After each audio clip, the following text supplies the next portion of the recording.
এই ঊর্জাব্রত নিয়ম সেবা সময়কালীন কার্তিক মাসে দামোদর মাসে নবদ্বীপ ধামে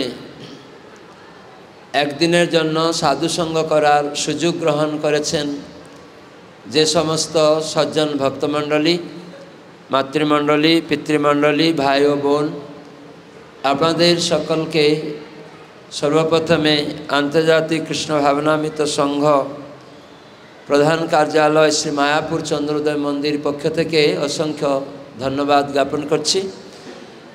তো ভগবত কথা শ্রবণের প্রারম্ভে আমি আমার পরমারাধ্য গুরুদেব ইস্কন প্রতিষ্ঠাতা আচার্য কৃষ্ণকৃপা শ্রীমূর্তি শিল অভয়চরণারবিন্দ ভক্তিবেদান্ত স্বামী শিল প্রভুপাদের অন্যতম কৃপাধন্য ইস্কনের অন্যতম গুরু ইস্কন নাম হটের বিশ্ব প্রচারক মন্ত্রী ওম বিষ্ণুপাদ অষ্টতর শত শ্রী শ্রীমৎ জয়পতাকা স্বামী শিল গুরুদেবের পাদপদ্মে দণ্ডবত প্রণতি নিবেদন করে তার অহেতুকী কৃপা ও আশীর্বাদ প্রার্থনা করছি। এবং আমার পরমারাধ্য পরম গুরুদেব ইস্কন প্রতিষ্ঠাতা আচার্য কৃষ্ণকৃপা শ্রীমূর্তি শিল অভয়চরণারবিন্দ ভক্তিবেদান্ত স্বামী প্রভুপাদের শ্রী পাদপদ্মে দণ্ডবত প্রণতি নিবেদন করে তার অহেতুকী কৃপা ও আশীর্বাদ প্রার্থনা করছি। এবং উপস্থিত সমস্ত ভক্তমণ্ডলী আপনাদের চরণে প্রণাম নিবেদন করে আপনাদের আশীর্বাদ প্রার্থনা করছি। হরে কৃষ্ণ। তো আমি চেষ্টা করব বাংলা ভাষাতে বলার জন্য। তো আমরা সবাই জানি নবদ্বীপ ধাম হচ্ছে অভিন্ন বৃন্দাবন ধাম। শাস্ত্রে বলা হয়েছে কৃততীর্থম কুরুক্ষেত্রম কৃতে তীর্থ। কুরুক্ষেত্র হচ্ছে সত্যযুগের তীর্থ। ত্রেতয়াম পুষ্কর স্মৃতম। ত্রেতয়া যুগে পুষ্কর হচ্ছে তীর্থ। দ্বাপরে নৈমিষা অরণ্যম। দ্বাপর যুগে নৈমিষা অরণ্য হচ্ছে তীর্থ। কলৌ নবখণ্ডম। কলিযুগের তীর্থ হচ্ছে নবখণ্ড অর্থাৎ নবদ্বীপ ধাম। নবকুঞ্জ নবদা ভক্তির পীঠ স্বরূপ এই নবদ্বীপ ধাম হচ্ছে কলিযুগে তীর্থ। তাই বদ্ধজীব আমরা ধামে ভক্ত সঙ্গে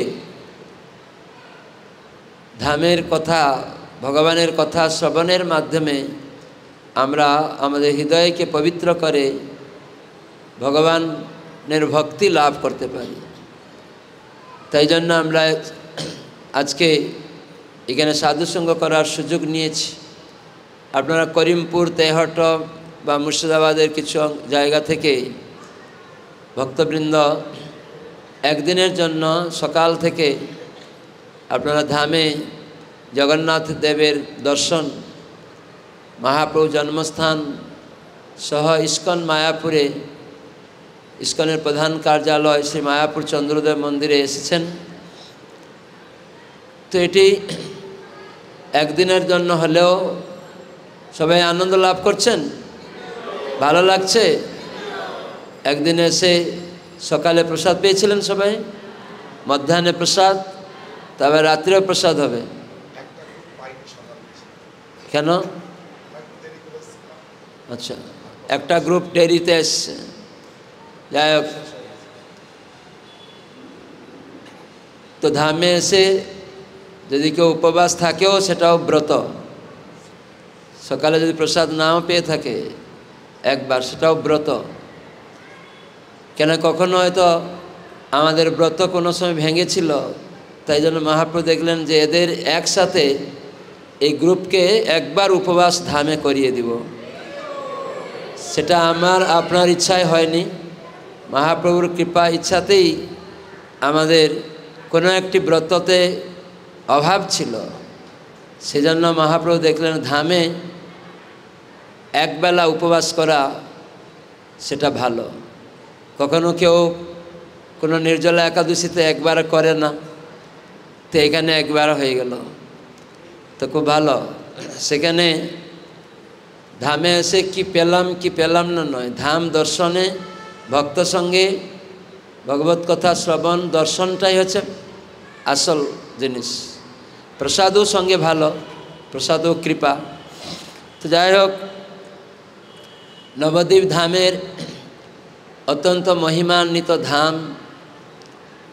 এখানে সমস্ত মুনি ঋষিরা এসেছেন এই নবদ্বীপ ধামে, সমস্ত দেবদেবীরা এসেছেন। প্রত্যেকটি তীর্থ এই নবদ্বীপ ধামে আছে। আমাদের আলাদা করে কুরুক্ষেত্র ইত্যাদি অন্যান্য তীর্থে যাওয়ার কোনো প্রয়োজন হয় না।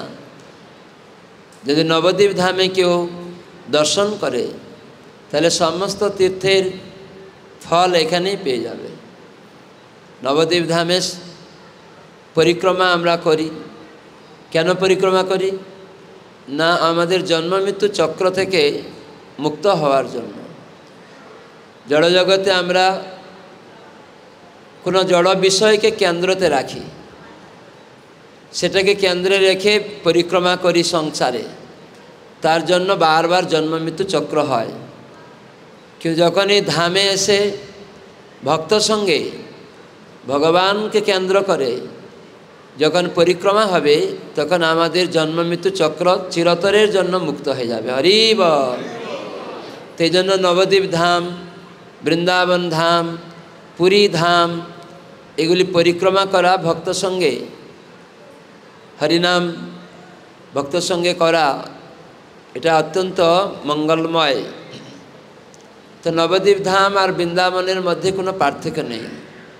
যদি কেউ নবদ্বীপ দর্শন না করে বৃন্দাবন যায়, নবদ্বীপে যদি বৃন্দাবনের অনুভব না হয়, তাহলে বৃন্দাবন যাত্রা সেটা কোনো বৃথা।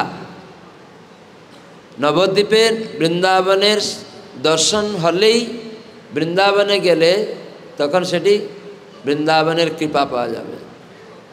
জগন্নাথ দাস বাবাজি বৃন্দাবন থেকে পালিয়ে এলেন নবদ্বীপ ধামে, যে না না নবদ্বীপে আমি থাকবো। মা যশোদা কৃষ্ণ একটু দধিভাণ্ড ভঙ্গ করেছে, তাই তাকে ধরে বেঁধে রাখার চেষ্টা, কঠোর শাস্তি দিচ্ছে মা যশোদা। আর এই নবদ্বীপ ধামে সচী মাতা নিমাই কত হাড়ি কুড়ি ভেঙে দিয়েছে, তাও তাকে আলিঙ্গন করে রেখেছে। আর এটি করুণার ধাম, সেজন্য নবদ্বীপ ধামে এক রাত্রি বাস যদি কেউ করেন, অন্যান্য তীর্থে 10,000 বছর বাসের সমান এই নবদ্বীপ ধামে। তো সেজন্য মাঝে মাঝে নবদ্বীপ ধামে এসে এক রাত্রি কমপক্ষে বাস করার চেষ্টা করা দরকার। আজকে যদিও আপনারা একদিনের জন্য এসছেন, সকাল থেকে সন্ধ্যা পর্যন্ত থাকবেন, তো সেটাও ভালো। ভক্ত সঙ্গে প্রসাদ, হরিনাম, বিগ্রহ দর্শন, এবং আজকে বিশেষ করে দামোদর মাসের মধ্যে আপনারা ধামে রাধা মাধব, রাধা দামোদরকে দীপদান করার সেই সুযোগ পাচ্ছেন। আন্তর্জাতিক কৃষ্ণ ভাবনামৃত সংঘ মায়াপুর প্রধান কার্যালয় যত ভক্ত আসে এই এক মাস সবাইয়ের জন্য ঘৃত প্রদীপের ব্যবস্থা করে, যাতে সর্বসাধারণ মানুষ রাধা দামোদরকে আরতি নিবেদন করে, তারা ভক্তিময় স্বীকৃতি লাভ করে ধামের মধ্যে। তো সেজন্য কত সুযোগ আমাদের নদিয়া জেলার জেলা প্রচারক আর আপনাদের লিডাররা এটা যে চিন্তা করে সবাইকে নিয়ে এসেছেন, এটা খুবই ভালো। নবদ্বীপ ধাম শ্রীমতী রাধারানী তৈরি করেছেন, কৃষ্ণ সব কিছু তৈরি করেন, কিন্তু নবদ্বীপ ধামের তৈরি শ্রীমতী রাধারানী করেছেন। 9টা দ্বীপ রয়েছে, নবকুঞ্জ বলা হয়, আর নবদা ভক্তির পীঠ।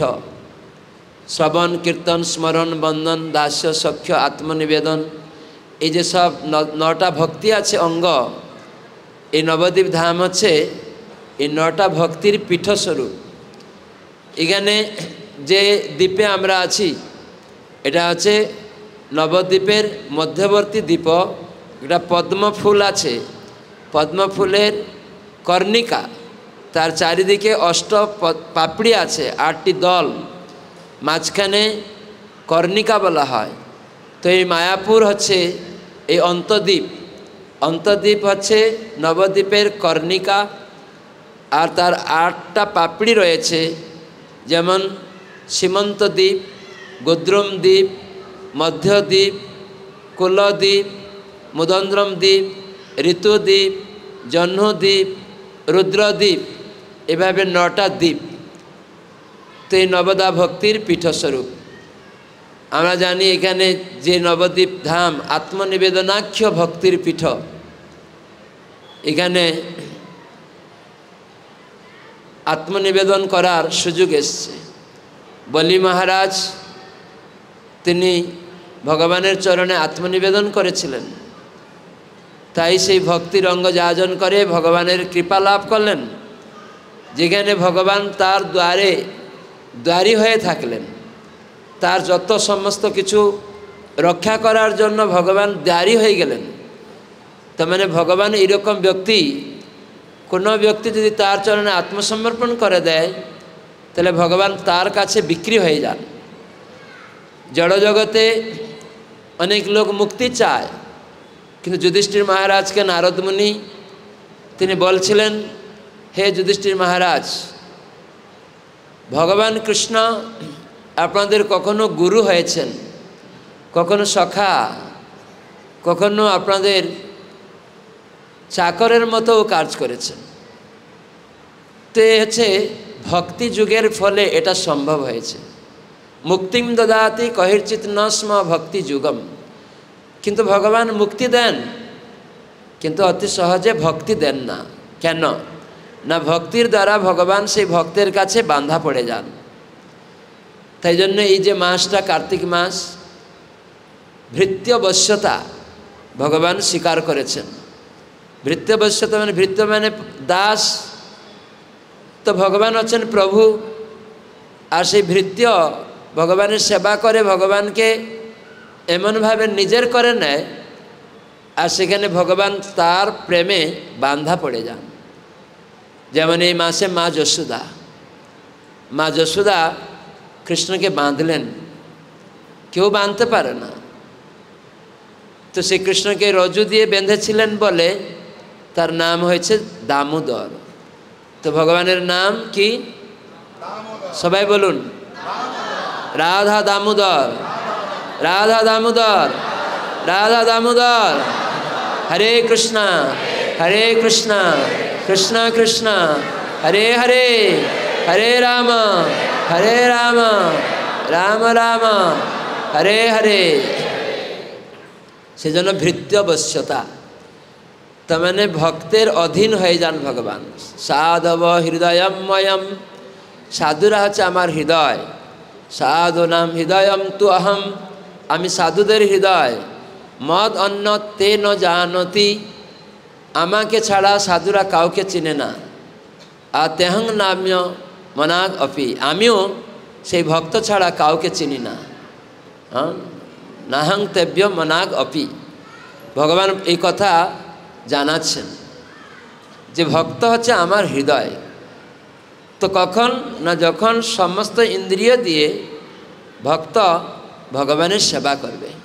যেমন আপনারা পা ছিল, চলে এসছেন, এখানে ধামে হেঁটেছেন, আর এখানে ধামে এসে বিগ্রহ দর্শন, একবারে জগন্নাথ দর্শন করে চলে এসছেন। চাঁদ কাজী মহাপ্রভুর আবির্ভাব স্থান সহ এখানে চলে এসছেন রাধা মাধব অষ্টসখী পঞ্চতত্ত্বের দর্শনের জন্য। চোখটা সার্থক হয়ে গেল। শাস্ত্র বলে পা রয়েছে ভক্ত সঙ্গে ধাম দর্শনের জন্য। পাটা নয় যে বেশ্যালয়ে যাওয়ার জন্য, মদিরালয়ে যাওয়ার জন্য, সিনেমালয়ে যাওয়ার জন্য না, রাজনৈতিক সভাতে যাওয়ার জন্য না। এই পাটা ক্রিকেট প্লেয়ারদের খেলা দেখতে এই পাটা নয়। আর এই চোখটা, কানটাও ভগবানকে সম্পর্কযুক্ত করে রাখা। তাই ভগবানের কথা শোনার জন্য কান, চোখটা ভগবানের দর্শনের জন্য, হাতটা ভগবানের সেবাতে নিযুক্ত রাখার জন্য। এইভাবে সব ইন্দ্রিয় ভগবানের সেবায় যখন যুক্ত হবে তাকে বলে ভক্তি। তো নন্দ মহারাজ এবং যশোদা মাতা তাই এমনভাবে কৃষ্ণকে আরাধনা করেছিলেন ভগবানকে, তো ভগবান তাদের কাছে আবির্ভূত হয়েছিলেন এবং বলেছিলেন তুমি কি চাও। ভগবান কাছে সেই নন্দ যশোদা বললেন যে আমরা আপনাকে পুত্ররূপে চাই। বলে আমাকে? বলছে হ্যাঁ তোমাকেই পুত্ররূপে চাই, অন্য কাউকে না। বলছে না। বলে ঠিক আছে তথাস্তু। কেন পুত্ররূপে চাও? আজকাল মানুষ দেবদেবী পূজা করতে যায় বা ভগবানের কাছে দেখতে যায়, কি প্রার্থনা করে না আমাকে একটা পুত্র দাও, কেউ নেই আমার পুত্র দেখবে, এই জন্য পুত্র দাও। তো আপনারা বলুন এটা একজন বুদ্ধিমান মানুষের চিন্তাধারা না। পুত্র কামনা করা যাবে কেবল কৃষ্ণ সেবার জন্য। আমাদের সবথেকে বিশেষ কামনা, বড় কামনাটা কি হওয়া উচিত কে জানে? সবথেকে বড় কামনা মানে বাসনা বা ইচ্ছা কি হওয়া উচিত? কেবল কৃষ্ণের সেবার বাসনা হওয়া উচিত, অন্য কিছু না। এটা যে সবথেকে বড় বাসনা। বাসনা থাকবে, কিছু ইচ্ছা থাকবে করার জন্য, সেটা যারা বুদ্ধিমান তস্যৈব হেতু প্রয়তে তো কবিদ। কবিদ মানে বুদ্ধিমানেরা, তারা কি প্রয়াস করে, কি বাসনা করে, কি ইচ্ছা করে না যত ভ্রমতাম উপরি অধ, স্বর্গমর্ত পাতাল ঘুরে যা পাওয়া যায় না এমন একটি বস্তু তারা লাভ করতে চায়। সেটা হচ্ছে শ্রীকৃষ্ণের চরণে আত্মনিবেদন করা এবং সমস্ত নবদা ভক্তি দিয়ে ভগবানের সেবা করা, সব ইন্দ্রিয় দিয়ে ভগবানের সেবাতে যুক্ত হওয়া। এই প্রার্থনা ছাড়া আর অন্য কোনো প্রার্থনা করা উচিত না। কেন না? অন্যগুলি অনিত্য। আপনি সুন্দর টাকা চাইলেন, যে কোনো মুহূর্তে টাকা নষ্ট হয়ে যেতে পারে। আপনার এটা বিশ্বাস হয় টাকাটা নষ্ট হতে পারে? কি একটা প্রমাণ দিন টাকা নষ্ট হয়েছে আপনার জীবনে। মাতাজিরা বলুন, আপনাদের জীবনে টাকা নষ্ট হয়েছে কি করে বলুন? টাকাটা সঞ্চয় রাখলে ওটা নষ্ট হয়েছে কি করে? পুরুষ ভক্তরা বলুন। নরেন্দ্র মোদী নোটবন্দি করে দিলেন, তখন অনেকের টাকা জলে ভাসতে ভাসতে যাচ্ছিল। ওই টাকা একটা নিয়ে এসে আপনি বাজারে যাবেন, অনেকগুলি টাকা পেয়েছেন বক্স ভর্তি, তো ওটা নিয়ে বাজারে বললেন আমাকে চাল দাও, ডাল দাও, পাবেন? তখন দেখলেন হাজার হাজার টাকা একটা সোনার চেন নিয়ে নেই, হবে? তাহলে টাকার কোনো মূল্য নেই। এই জন্য বুদ্ধিমান হতে হবে, যে কোনো মুহূর্তে টাকাটা নষ্ট হয়ে যাবে। তো টাকা থাকলেও হয়তো এখন চলছে টাকা, আপনার কাছে 1 কোটি টাকা আছে, এখন চলছে, বন্ধ হয়নি, তো সেটাও কাজ হবে না। কি প্রমাণ আছে যে আমার কাছে কোটি কোটি টাকা আছে কিন্তু এটাও অর্থহীন হয়ে যাবে? যদিও সেই টাকাটা এখন মূল্য আছে, সরকার সেটাকে বন্ধ করে দেয়নি, কিন্তু সেই টাকাটাও অর্থহীন হয়ে যাবে, কে বলতে পারেন?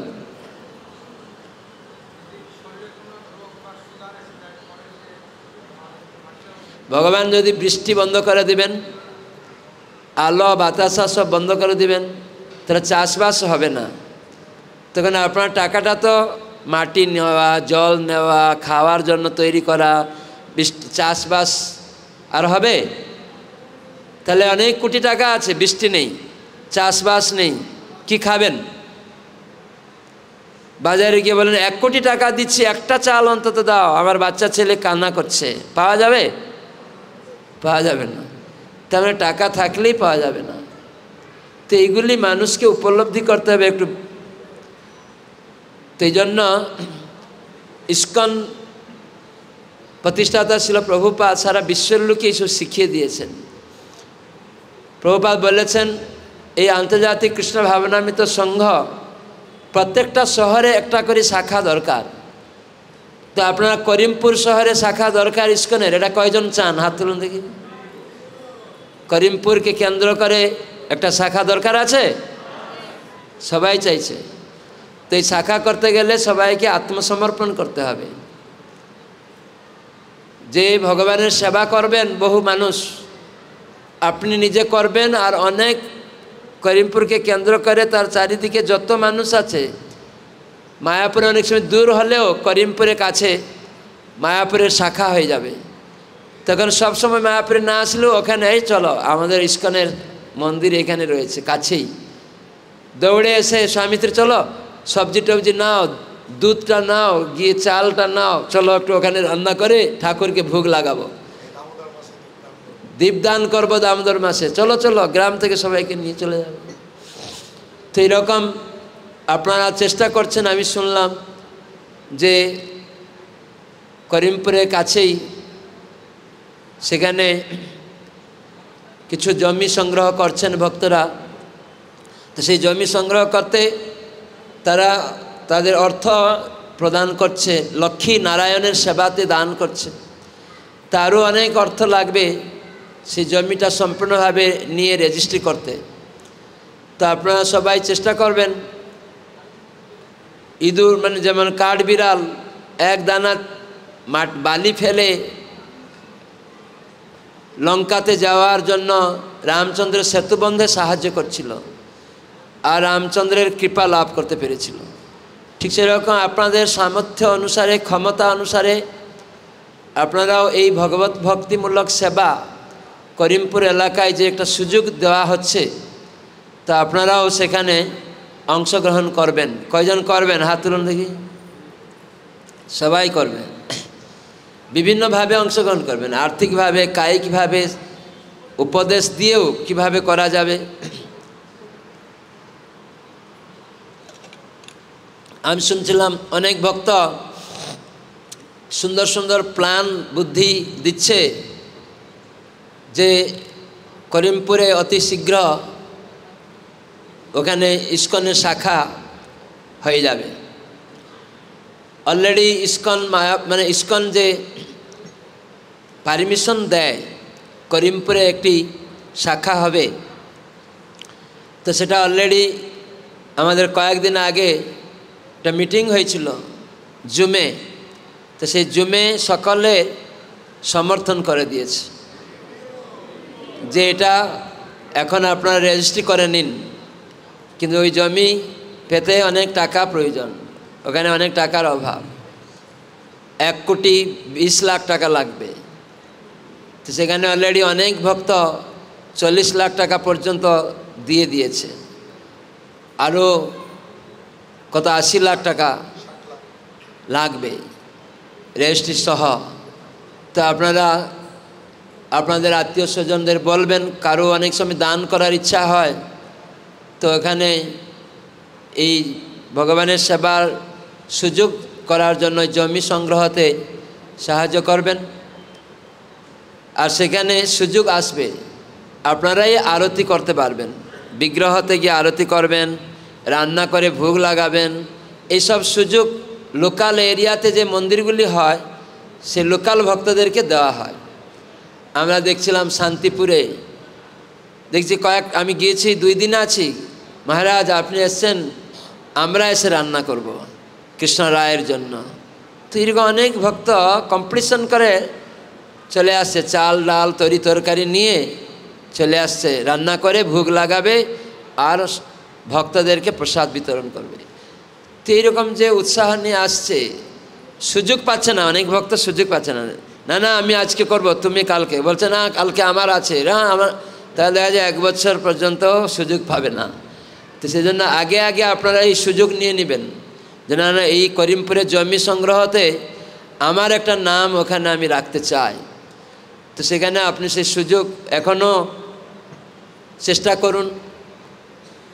1,000, 2,000, 500, 1 লাখ, 2 লাখ, যেটা আপনার ইচ্ছা সেটা দিবেন, তাহলে ভগবানের কৃপা লাভ করতে পারবেন। কেন এই অর্থ হচ্ছে, লক্ষ্মী হচ্ছে নারায়ণের জন্য। আমরা যে ডাইরেক্ট উপভোগ করব তাহলে রাবণের মতো আমাদের শাস্তি পেতে হবে। তো সেই জন্য চেষ্টা করতে হবে ভক্তরা সর্বদা তাদের অর্থকে নারায়ণের সেবাতে যুক্ত করানোর জন্য, তাহলে তারা এই ভক্তির ফলে ভগবত ধাম যাওয়ার রাস্তাটি সুগম হয়ে উঠবে। তো এই দামোদর মাসে আমরা দেখছি যে অনেক ভক্ত তারা দামোদর আরতি করছে আর আনন্দ অনুভব করছে। অনেক ভক্ত আমাকে বলছে, মহারাজ আমরা আগে এইসব জানতাম না, তো আপনার ইস্কন ভক্তরা রাস্তাঘাটে, বাজারে, দোকানে, সাইডে সাইডে দাঁড়িয়ে কিছু ভক্ত দীপদানের সুযোগ করিয়ে দিচ্ছে, প্রদীপ নিয়ে এসে আমাদের বলছে আপনারা একটু আরতি করুন, তারপরে সঙ্গে সঙ্গে প্রসাদ দিচ্ছে। তো তো এটা আমাদের এত ভালো লেগেছে, আমরা জানতাম না তখন। আমরা এটা দেখে তাদের বললাম যে আপনারা এই প্রদীপ কত খরচ লাগবে, আমরাও এই খরচ দিতে চাই। এই প্রসাদ বিতরণে কত খরচ লাগবে, আমরাও এই প্রসাদ বিতরণ করতে চাই। একটা বাঁকুড়া থেকে দুটা মাতাজি স্বামী স্ত্রী, ওরা তো কত 40,000 প্রদীপ দান করবে এরকম ভাবনা নিয়ে কিছু ভক্তকে নিয়ে এই মাসের টার্গেট গত বছরে 22,000 প্রদীপ তারা করেছিল, রাস্তায়, বাজারে, বাড়িতে বাড়িতে। আর এরকম করতে করতে প্রসাদও দিচ্ছিল এবং মানুষ আগিয়ে এসছে। আর এবারে বলছে যে মহারাজ আমরা গতবারে এরকম করেছি, এখন মানুষ আগিয়ে এসছে, এই একদিনে কত প্রদীপের খরচ আমি ওটা দিব, আমি প্রসাদে দিব, মানে কম্পিটিশন। কেন জানতে পেরেছে যে দামোদর মাসে দান সবথেকে শ্রেষ্ঠ দান, ভগবানের প্রসাদ দান, ভগবানের নাম দান, এগুলি ভক্ত সঙ্গের আয়োজন করে সেখানে ভক্ত সেবা করার এই সুযোগ দামোদর মাসে আপনারা নেবেন। আর এই নবদ্বীপ ধামে মাঝে মাঝে আসবেন। আর করিমপুরে সেটাও ধাম হয়ে যাবে, যেখানে ভগবানের প্রকট হবে, ভগবানের প্রতিষ্ঠা হয়, শাস্ত্র অনুসারে সেটা ধাম হয়। অনেকে হয়তো জানে না, যেখানে ভগবান থাকেন, প্রভুপাদ বলেছেন আমি বৃন্দাবনে নেই, পাশ্চাত্য দেশে আছি, কিন্তু এখানে আমি বৃন্দাবন করে তুলেছি। প্রত্যেক স্থানকে বৃন্দাবন পরিণত করা যায় যখন যে স্থানে 24 ঘন্টা ভগবানের স্মরণ হবে, তাকে বৃন্দাবন বলা হয়। যেখানে ভগবানের আশ্রয়ের সমস্ত সুযোগ সুবিধা দেওয়া হয়, পাওয়া যায়, সেটা ধাম। আর স্বয়ং ভগবান যেখানে আবির্ভূত হন সেটাও ধাম। কিন্তু তার বিগ্রহ প্রতিষ্ঠা করে ভক্তরা যেখানে তার গুণকীর্তন করেন 24 ঘন্টা, সেটাও প্রভুপাদ বলছেন ধাম। প্রভুপাদ চেয়েছেন প্রত্যেক বাড়িকে ধাম করতে। ভক্তিবিনোদ ঠাকুর কি বলেছেন, যদি ন গৃহে ভজন দেখি গৃহেতে গোলক ভাই। গোলক বৃন্দাবন আপনার বাড়িতে নেমে আসবে। কোন দিন? যেদিন সব ইন্দ্রিয় দিয়ে ভগবানের সেবা করবেন। ভজন মানে সেবা, ভজ ধাতু থেকে এসছে, ভক্তি। তবে সব ইন্দ্রিয় দিয়ে কৃষ্ণের সেবা। তো গৃহেতে যদি আপনি ভগবান ভোরে উঠে আরতি করেন, ওটা একটা সেবা, ভগবানের প্রীতিবিধান। প্রতিদিন রান্না করে ভগবানকে ভোগ লাগান, ওটা সেবা। চাষে চলে যান ভগবানের জন্য, ঘুমান ভগবানের জন্য, 6 ঘন্টা কম থেকে ঘুমাতে হবে, খান কৃষ্ণপ্রসাদ, কোনো কিছু ত্যাগ করতে হচ্ছে না, কেবল কৃষ্ণকে আশ্রয় করুন এবং সর্বকর্ম সম্পাদন করুন। এটার দ্বারা আমরা ভগবানের কৃপা পাব। তো এই নবদ্বীপ ধামে ব্রহ্মা এসেছিলেন, শিবজি এসেছিলেন, পার্বতী দেবী এসেছিলেন। আপনারা জগন্নাথ মন্দিরে গিয়েছিলেন, সেখানে পার্বতী মাতা গৌরাঙ্গের আরাধনা করেছেন। ওই বিগ্রহ দেখেছেন? কতজন দেখেছেন? হাত তুলুন। সুন্দর গৌরাঙ্গ মহাপ্রভু আছেন, পার্বতী মাতা সেটি জপ করছেন বসে। ওইখানে সীমন্ত দ্বীপ বলা হয়, ওখানে পার্বতী দেবী এসেছিলেন গৌরাঙ্গের আরাধনা করতে। গৌরাঙ্গ গৌরাঙ্গ গৌরাঙ্গ, সবাই বলুন গৌরাঙ্গ গৌরাঙ্গ গৌরাঙ্গ গৌরাঙ্গ গৌরাঙ্গ গৌরাঙ্গ। এই নাম পার্বতী মাতা কোথা থেকে পেয়েছিলেন জানেন? কে জানে? পার্বতী মাতা এই গৌরাঙ্গ নাম কার থেকে লাভ করেছিলেন? তার স্বামী, তার পতিদেব কে? পার্বতীর পতিদেব কে? শিবজি। সবাই বলুন শিবজি। শিব মানে মঙ্গলময়, তার মানে শিব স্বামী। তারপরে পত্নীকে কিভাবে গৌরাঙ্গের নাম শোনালেন কৈলাস লোকে। পার্বতী আকৃষ্ট হয়ে এলেন এই গৌরাঙ্গ নামের প্রতি। শিবজি এক সময় ওখানে তার ডুমুর বাজিয়ে নৃত্য করছেন, গৌরাঙ্গ গৌরাঙ্গ গৌরাঙ্গ করে উদণ্ড বাহু, মানে উদণ্ড নৃত্য করছেন, দুটা বাহু তুলে ডুমুর বাজিয়ে, আর প্রেমে বিহলয় গড়াগড়ি যাচ্ছেন, ক্রন্দন করছেন, নাচছেন। পুরা কৈলাস লোক একদম ঢলমল ঢলমল করছে। পার্বতী দেবী বেরিয়ে এসছেন, দেখছেন শিবের উদান্ড নৃত্য, প্রলয়ের সময় যে নৃত্য। কিন্তু পার্বতী মাতা ভাবলেন এখন তো প্রলয়ের টাইম হয়নি, শিবজি কেন এত উৎফুল্ল আর এত আনন্দ কেন? ভাবছেন প্রলয়তে তো ক্রোধাগ্নিতে হবে, কিন্তু এখানে দেখছি এই নাচ কোনো ক্রোধ নেই, আনন্দ, নৃত্য করছে, আনন্দ অশ্রু বইছে, আর একটা নাম করছে। সেই নামটি কি? গৌরাঙ্গ, গৌরাঙ্গ, গৌরাঙ্গ।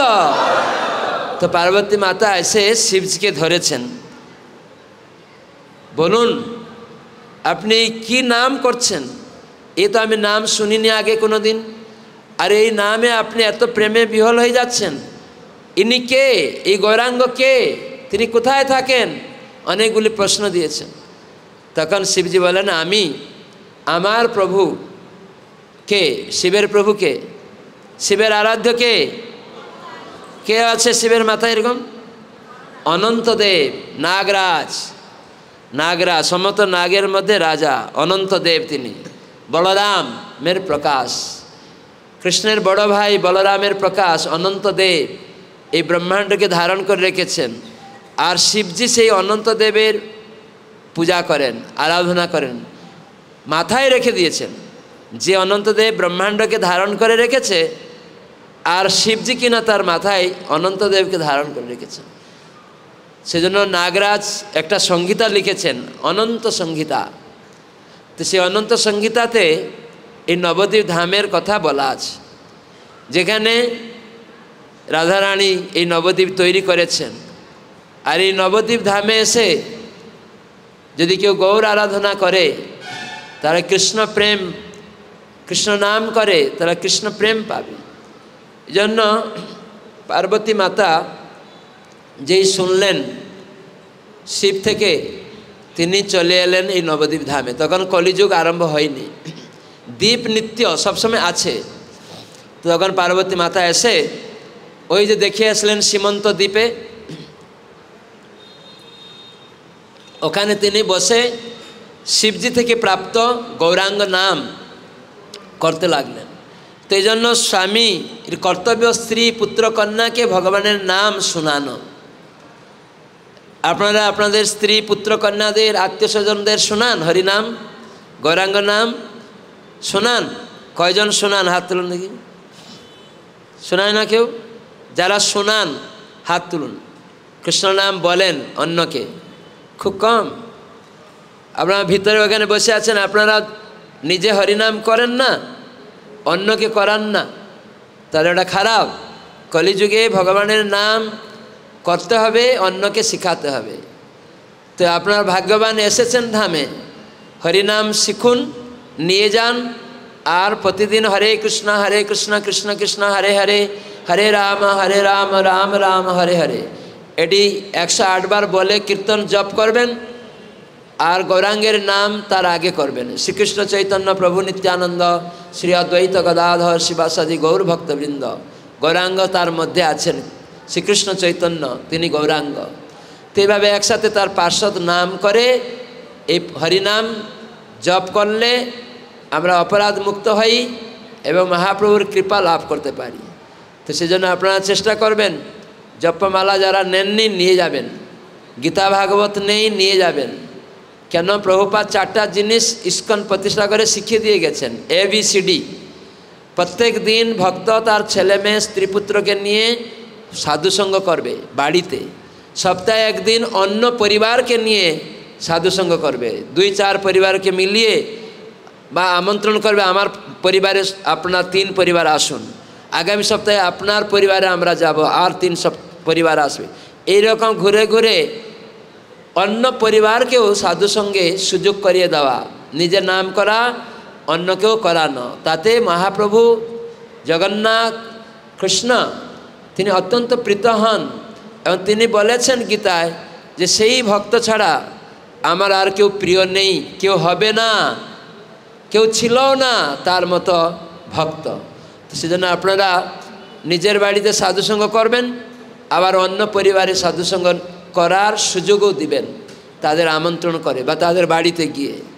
তো এইভাবে এই নবদ্বীপ ধামে গৌরাঙ্গের নাম করলেন যখন পার্বতী মাতা শিব থেকে লাভ করে আর তিনি গৌরাঙ্গ গৌরাঙ্গ বললেন, তখন গৌরাঙ্গ মহাপ্রভু আজান লম্বিত ভুজৌ কনকাবদাত সংকীর্তনৈক পিতরৌ কমলায় তাক্ষ। তো সেই গৌরাঙ্গদেব স্বয়ং কৃষ্ণ রাধারানীর ভাব অঙ্গকান্তি নিয়ে তিনি আজান লম্বিত, তার শরীরটা কাঁচা সোনার মতো, পরনে ইয়লু মানে হলুদ রঙের পিতবসন আর চন্দন চর্চিত কপাল, সুন্দর পুষ্পমাল্য, সুন্দর উপবীত এসব রয়েছে। আর তিনি নৃত্যরত পার্বতী মাতার সামনে এসে উপস্থিত হলেন। কেন? উনি গৌরাঙ্গ গৌরাঙ্গ আরাধনা করছিলেন, গৌরাঙ্গর দর্শন চাইছিলেন, তাই গৌরাঙ্গর দর্শন হয়ে গেল। আর সঙ্গে সঙ্গে পার্বতী মাতা বিহল হয়ে গেলেন মহাপ্রভুকে দর্শন করে, সঙ্গে সঙ্গে তার চরণের ধুলি নিলেন, নিয়ে এই সিথিতে লাগিয়ে দিলেন। তাই ওই দ্বীপের নাম হয়ে গেল সীমন্ত দ্বীপ। জয় সীমন্ত দ্বীপ কি। তো এইরকমভাবে গুদ্রুম দ্বীপ রয়েছে। এই অন্তর্দ্বীপে ব্রহ্মা এসেছিলেন। ব্রহ্মা আমরা জানি দ্বাপর যুগে কিভাবে কৃষ্ণকে পরীক্ষা করতে গিয়ে ফাপরে পড়ে গেলেন। কৃষ্ণের সমস্ত বন্ধু, বাল্য বন্ধু আর বৎসদেরকে চুরি করেছিলেন ব্রহ্মা কৃষ্ণকে পরীক্ষা করার জন্য। আজকাল অনেক লোক তারা তো ভগবান মানে না, পরীক্ষা করা তো দূরের কথা, ভগবান মানেই না।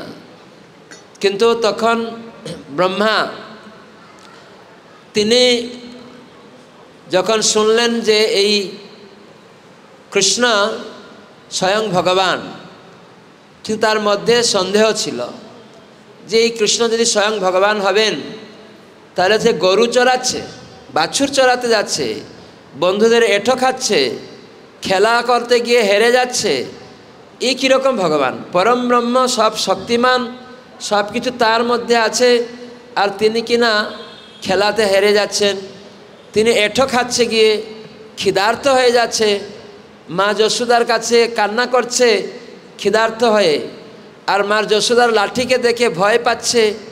তো এইরকম কৃষ্ণ কি করে ভগবান হবে? এই ব্রহ্মার মধ্যে সন্দেহ হয়েছিল।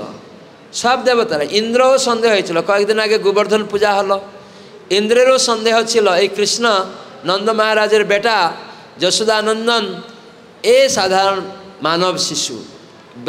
ইন্দ্রেরও এইরকম ভাব ছিল। কিন্তু তারা পরবর্তীকালে বুঝতে পেরেছিলেন না এই কৃষ্ণ স্বয়ং ভগবান।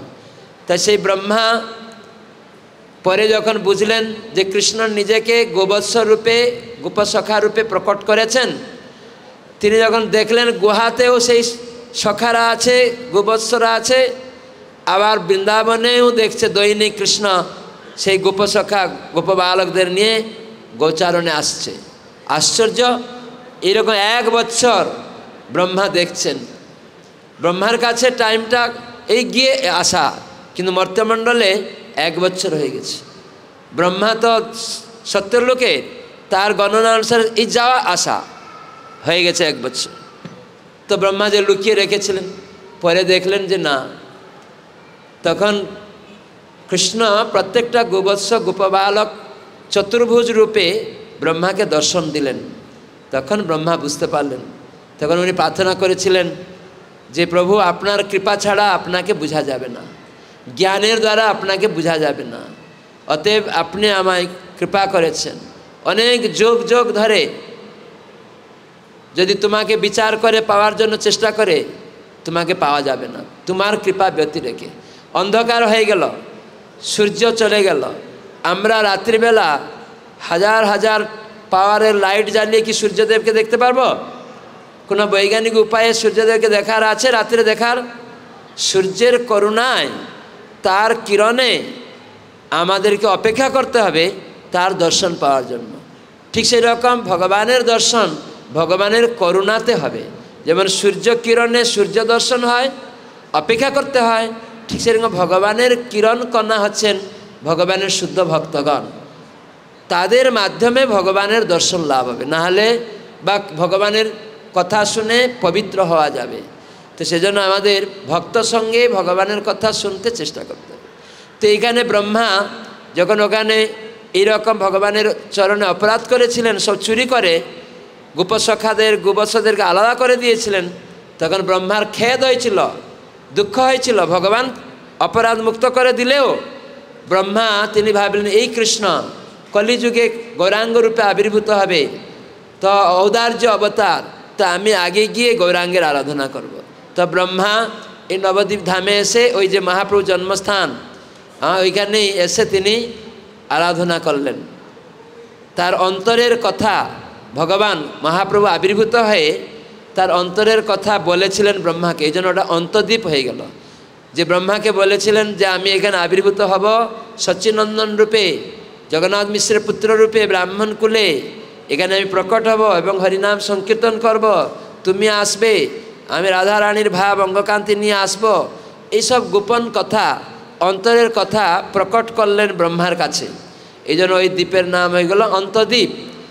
আর ব্রহ্মা তখন প্রার্থনা করেছিলেন মহাপ্রভুর কাছে যে প্রভু আমি দ্বাপর যুগে আপনার গোবৎস গোপবালকদেরকে দূরে সরিয়ে দিয়ে অপরাধ করেছিলাম, এই জীবনে আর কিছু করতে চায় না। এরকম এটা হয়েছিল কেন না ব্রহ্মার অভিমানে। যখন বড় শ্রেষ্ঠ মনে হয় তখন অভিমান হয়, তখন খারাপ কিছু করার অপরাধ হয়ে যায়। আমাকে আর কখনো এরকম বড় কোনো উচ্চ পদ দিবেন না। দেখুন ব্রহ্মা তিনি উপলব্ধি করলেন বড় পদ পেয়ে গেলে অভিমান অহংকার আসে, তখন ভগবান থেকে সরে যাওয়া যায়। তো সেজন্য ব্রহ্মা তিনি ভগবানের কাছে প্রার্থনা করলেন, গৌরাঙ্গের কাছে, এই কলিযুগে আমি এখানে আসতে চাই, তোমার সেবা করতে চাই, আমাকে একটা নিচ কুলে যেন জন্ম দেওয়া হয়। তখন মহাপ্রভু বলেন তথাস্তু, তুমি যবন গৃহে জন্মাবে, তোমার নাম হবে হরিদাস, আর তুমি 3 লক্ষ নাম করবে, আর তোমাকে সবাই অনুসরণ করে নামাচার্য উপাধি তুমি প্রাপ্ত হবে। তোমার অনুসরণে প্রত্যেকেই নাম জপ করবে। তো হরিদাস ঠাকুর 1 লক্ষ নাম উচ্চস্বরে করতেন। তাই ইস্কনের প্রতিষ্ঠাতা ছিল প্রভুপাদ, তিনি বলেছেন হরিদাস ঠাকুরের প্রথম এই 1 লক্ষ নাম যে উচ্চস্বরে, তাই সমস্ত ইস্কন ভক্ত উচ্চস্বরে যেন জপ করেন, কেন শতগুণ ফল হবে। কেন এই কলিযুগে আমরা মানুষে জপ করতে পারি না, এই জন্য উনি আচার্য শিখিয়ে দিয়ে গেছেন উচ্চস্বরে জপ করা যাবে। আমি একবার করিমপুরে শিকারপুরে গিয়েছিলাম, ওখানে একজন সাধু নবদ্বীপ থেকে গিয়েছিলেন। উনি দেখছে ইস্কন ভক্তরা শুনে শুনে জপ করছে, হরে কৃষ্ণ কৃষ্ণ কৃষ্ণ হরে হরে, হরে রাম রাম রাম হরে হরে। তখন উনি রেগে গেছে, হ্যাঁ এটা স্বামীর নাম উচ্চস্বরে জপ করা যায় না, হ্যাঁ এরকম বলছে। যখন বিপদে পড়বে স্বামীর নামটাও জুড়ে ডাকা উচিত। এই জড়জগৎরে আমরা সবাই বিপদে পড়ে আছি, চক্রে পড়ে আছি, জন্মমৃত্যু চক্রে, বাধাতে। তো এখন আপনিও তো শুদ্ধ ভক্ত, আপনার হয়তো কোনো বিপদ নেই, আপনিও তো মানুষে ভগবানের নাম করতে পারেন, কিন্তু আপনি বলুন আমি মনে মনে জপ করতে গিয়ে ওই ছেলে মেয়ের কথা চিন্তা হয়, গরুর চিন্তা হয়, টাকা পয়সার চিন্তা হয়, ওইরকম মনে মনে হরিনাম করতে গিয়ে ওই সব চিন্তা হয়, ওটা ভালো না উচ্চস্বরে হরে কৃষ্ণ বলে ভগবানের নাম স্মরণ হয়, কোনটা ভালো? তখন ও চুপ হয়ে গেছে, বলে না না, যদি মনে মনে জপ করতে গিয়ে গরু ছাগল ছেলে মেয়ে টাকা পয়সা ঘর বাড়ির চিন্তা হয়, তাহলে তো হরিনাম হলো না, হলো তাহলে তো অপরাধ হলো। তাহলে আপনি কেন রেগে গেলেন? ইস্কন ভক্তরা জপ করছে উচ্চস্বরে, কেন রেগে গেলেন যে উচ্চস্বরে করা যায় না? হরিদাস ঠাকুরকে চেনেন? বলে হ্যাঁ। তো ওনাকে মহাপ্রভু নামাচার্য উপাধি দিয়েছিলেন, সেই জন্য আমরা জল্পনা কল্পনা করে ইস্কন ভক্তরা নাম করে না, ইস্কন ভক্তরা উচ্চস্বরে করে। আমাদের প্রতিষ্ঠাতা ইস্কন প্রতিষ্ঠাতা ছিল প্রভুপাদ অভয়চরণ অরবিন্দ ভক্তিবেদান্ত স্বামী, তিনি আচার্য, তিনি আচরণ করে শিখান। তাই তিনি নামাচার্য হরিদাস ঠাকুরের পদাঙ্ক অনুসরণ করে এই কিছু জপ উচ্চস্বরে করতে বলেছেন। আর যখন করতে করতে স্বাভাবিকতা আসবে, তখন কীর্তন প্রভাবে স্মরণ স্বভাবভাবে মনে স্মরণ হচ্ছে। এখন তো হুচট খেয়ে বাবা গো মা গো হয়, নাম স্মরণ হয় না। তাহলে আমার ওই নাম জপ করে মনে মনে কী লাভ হলো? তার মানে আমি নাম জপ করছি, মা গো বাবা গো ছেলে গো এইসব চিন্তা হচ্ছে, তার নাম জপের কোনো মূল্য হলো না। এই জন্যই শুনে শুনে প্রভুপাদ শিখালেন। এই জন্য হরিদাস ঠাকুর 1 লক্ষ নাম শুনে শুনে জপ করতেন। হরে কৃষ্ণ। একসাথে এগুলি কীর্তন শ্রবণ করতে হবে। হরিনাম জপের সময় হরিনামকেই শুনতে হবে, আর অন্য কোনো কথা শোনা যাবে না। তো যেন জপমালায় জপ করলে অন্য কিছু শোনা যাবে না, কেবল হরিনাম শুনতে হবে। যেন সাধুর সঙ্গে হরিনাম জপ করার সময় যখন ভগবত কথা বলা হবে হরিনাম করা যাবে না, কেবল ভগবানের কথাই শুনতে হবে। কেন? সেখানে আমার হরিনাম মন থাকছে না, হরে কৃষ্ণ এই অক্ষরে ধ্যান হচ্ছে না, তখন অপরাধ হবে। সেখানে আমি কৃষ্ণের কথা শুনছি, যদিও কৃষ্ণ নাম কৃষ্ণ থেকে অভিন্ন, তবুও হরিনাম আমাকে শুনতে গেলে দ্বিভুজ মুরলীধর শ্যাম সুন্দরের এই অক্ষর ধ্যান করতে করতে স্বরূপ কৃষ্ণের দ্বিভুজ মুরলীধর শ্যাম সুন্দর রাধা কৃষ্ণ তখন কৃপা লাভ হবে, না হলে হবে না। এই জন্য আমাদের ইস্কন ভক্তরা কখনো কোনো হরিকথা হচ্ছে সেখানে জপ করে না, আর কেউ করবে না। আপনি জপমালাটা খুলে রাখুন, ওটা ঠিক না, এরকম শিখবেন না। কেউ যদি শিখায় থাকে আপনাকে, এটা ভুল, এটা কখনো অন্যকে শিখাবে না। আপনি জপ করছেন আর হরিকথা শুনছেন, দুইটাই হচ্ছে না। কেবল হরিনাম করুন, হরিনামই শুনুন, সেটা হলে আপনার লাভ হবে, নাহলে আপনি চঞ্চল থাকবেন। তো এটাও একটা শিক্ষা আপনারা শুনে রাখলেন যে ভাগবত কথা হবে যখন, তখন কেবল ভাগবত শুনবেন, আর যখন হরিনাম করবেন সাধুর সঙ্গে কেবল হরিনাম শুনবেন। তাহলে কী হবে? নামে তখন স্মরণ হবে। আর হুচট খেলেও এই কীর্তন করতে করতে শুনতে শুনতে তখন হুচট খেলেও ও মা গো আসবে না, ও কৃষ্ণ আসবে। তো কয়জনের আসে? আমাদের প্রায় আসে না, বাবা গো মা গো আসে। এই জন্য হরিনামটা শুনে শুনে করবেন। তাই এই হরিদাস ঠাকুর বলেছেন উচ্চ নাম সংকীর্তনে শতগুণ ফল হয়। আপনি যখন 25,000 নাম কমপক্ষে হয়, বেশি হয়, 16 মালা জপ প্রভুপাদ বলেছেন কমপক্ষে দীক্ষা নিবে যারা তারা এটা করবে, কিন্তু প্রথমে পারে না, তাই প্রথমে 1 মালা জপ করবে। তো এরকম 1 মালা জপ করবে, তারপরে 2 মালা করবে, এরকম করতে করতে কমপক্ষে 16 মালা পর্যন্ত আসতে হবে, আর বেশি করলে খুব ভালো। তো এইভাবে ভগবানের নাম যদি 16 মালা করে 25,000 নাম হয়, তাহলে হরিদাস ঠাকুর বলছেন শতগুণ ফল হবে। তার মানে 25,000 ইন্টু কত হয়ে যাবে? শতগুণ, তাহলে অনেক লক্ষ নাম হয়ে যাবে। তো আসলে লক্ষ্য মানে এই যে হরে কৃষ্ণ এই লক্ষ্যে, তার মানে এই যে নামের প্রতি লক্ষ্য রাখা, মনোনিবেশ রাখা, এটাকে বলে লক্ষ্য, একটা দিক, স্থিরতা। আর একটা লক্ষ্য হচ্ছে সংখ্যা। প্রথম স্থিরতা আমাদের আনা উচিত হরে, এই যে অক্ষর হরে, এই অক্ষর ধ্যান, কৃষ্ণ এই অক্ষরের ধ্যান। প্রথমে হরে কৃষ্ণ কৃষ্ণ কৃষ্ণ হরে হরে, এইটার স্মরণ করুন, ধ্যান করুন, বলতে বলতে। শুনলে ধ্যান হবে, নাহলে হবে না। তো এইভাবে একদিন কী হবে না, এই নাম স্বরূপ যে রাধা কৃষ্ণ, তার লীলা, তার ধাম, তার পরিকর, তার ভক্ত সব আপনার হৃদয়ে প্রকট হয়ে যাবে। তখন আপনি দিব্য আনন্দ লাভ করতে পারবেন। তার জন্য ধৈর্য ধরতে হবে, অপেক্ষা করতে হবে, হঠাৎ করে হবে না।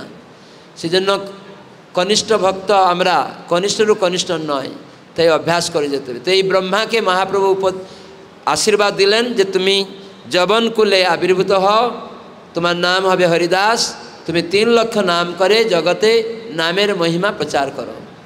তো এই জন্য আপনারাও চেষ্টা করুন হরিনাম আশ্রয় করে প্রত্যেকটি কর্ম সম্পাদন করতে। আর এই গৃহস্থ আশ্রম স্বরূপ নিজের বাড়িতে সাধুসঙ্গ, গীতা ভাগবত পড়া, আর ভগবানের নাম জপ করা, আর আস্তে আস্তে ক্রমে ক্রমে অভ্যাস করুন শাক সবজি নিবেদন করে প্রসাদ খেতে অভ্যাস করুন। এই 4টা জিনিস প্রভুপাদ বলেছেন। তা নূতন থেকে সে শুরু করবে। প্রথমে 1 মালা জপ করবে, তারপরে আস্তে আস্তে 2 মালা করবে, একদিন সপ্তাহে নিরামিষ খাবে, একদিন সেটাকে ভোগ লাগাবে, গীতা ভাগবত দৈনিক পড়বে ছেলে মেয়েকে নিয়ে, আবার সাধুসঙ্গ করার জন্য অন্য পাড়াতে গিয়ে একটু গীতা ভাগবত শুনবে। তো এইরকমভাবে শাক সবজি নিবেদন করে প্রসাদ খাবে। এই ABCD, এতে সাধুসঙ্গ অ্যাসোসিয়েশন, বিতে বুকস রিডিং, গীতা ভাগবত শ্রবণ কীর্তন, ম্যানুয়াল বুক, কর্তব্য জানার, আর শীতে chanting the Holi name of Lord, ভগবানের নাম জপ কীর্তন করা, হৃদয় আয়নাকে পরিষ্কার করে নিজেকে জানা আমি কে, আমি দেহ না আমি হাত না আমি কে। আমরা সবাই কি বলি? আমার মাথা বলি, আমার দেহ বলি, আমার হাত বলি, আমি কে? ওই হরিনাম প্রসাদ আমাকে জানিয়ে দিবে আমি দেহ নই। আমরা বলি আমার দেহ, তাহলে আমি কে? আমার মাথা, আমি কে? তো সে আমি আত্মা। ওই জ্ঞান হবে প্রসাদ আর হরিনাম করার মাধ্যমে। এই জন্য যারা হরিনাম করেন না দৈনিক করবেন, এ আমাদের ভিক্ষা। আর এই ধামে থেকে ফিরে গিয়ে করিমপুরে যেসব নামঠ সংঘ আছে ভিন্ন ভিন্ন পাশে আপনাদের ভক্ত বাড়ি, তাদের সঙ্গে মিশুন। যে আমিও একদিন আমার বাড়িতে দীপদান করতে চাই, একদিন 2-4 জনকে নিয়ে একটু ভক্তদের প্রসাদ বিতরণ করতে চাই, বা আপনারা কোথায় দীপদান হচ্ছে আমাকে বলুন, আমি সেখানে গিয়ে অংশগ্রহণ করব, একটু প্রসাদ সেবা করব। তো এইরকমভাবে আপনারাও এগিয়ে আসুন, তাহলে দিব্য আনন্দ পাবেন। হরে কৃষ্ণ কৃষ্ণ কৃষ্ণ হরে হরে, হরে রাম রাম রাম হরে হরে। জয় শ্রীল প্রভুপাদ কি জয়, গৌরাঙ্গ কি গৌর প্রেমানন্দে। জয় গৌর শ্রীরাম।